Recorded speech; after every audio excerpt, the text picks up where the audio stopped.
Bill tells everybody that I'm the glue of our family, but he's the foundation. Bill's physical strength and his strong work ethic have always been a great source of pride for him. As an environmental engineer, crawling under bridges and having the endurance and stamina to core through abutment walls was a part of the job.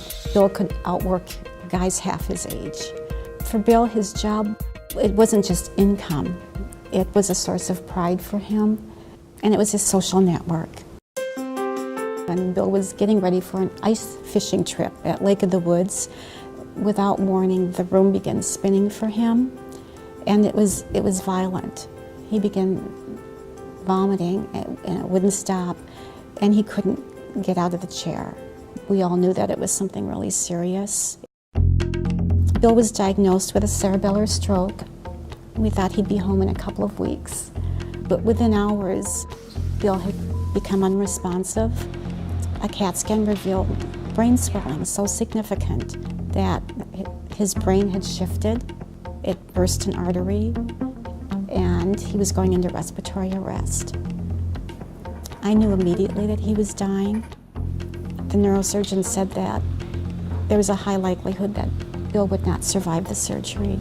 He eventually was able to come home, and I remember his primary care physician saying that Bill was the sickest patient he'd ever seen outside of a hospital setting. I'm a type A personality, and I chase the brass ring really hard.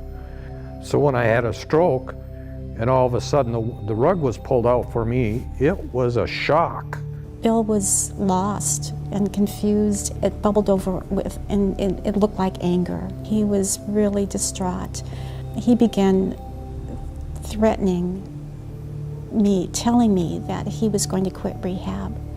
I knew if he quit rehab, we'd be stuck in that place forever. You did something that nobody else had done up until that point.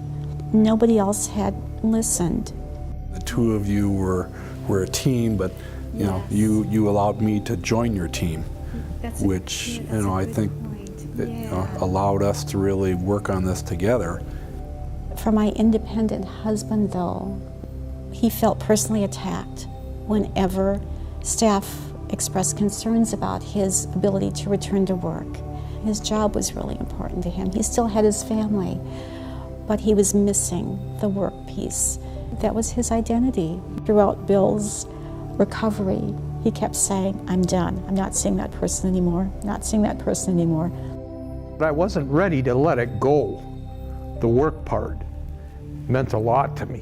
What Dave gave me was time to recognize all the studies and reports and stuff that said, hey, maybe this isn't the right path for you. He gave me the time to kind of absorb that and help me work through it.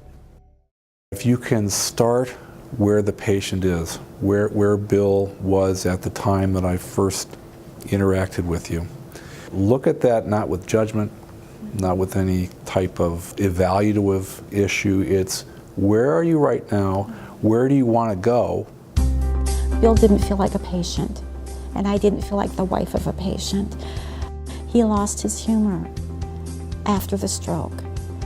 We've always been kind of goofy and funny, and to have that disappear was really, really hard.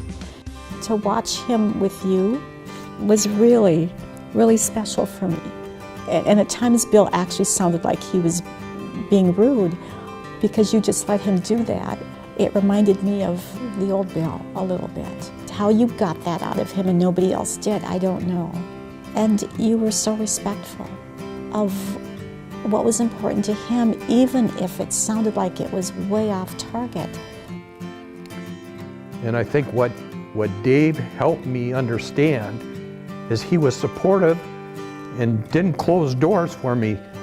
Certainly I have a different path than the one I thought I was going to take, and I'm not sure where it's going to lead me, but you allowed me to get there on my own, which, that's the best. I thank you for that.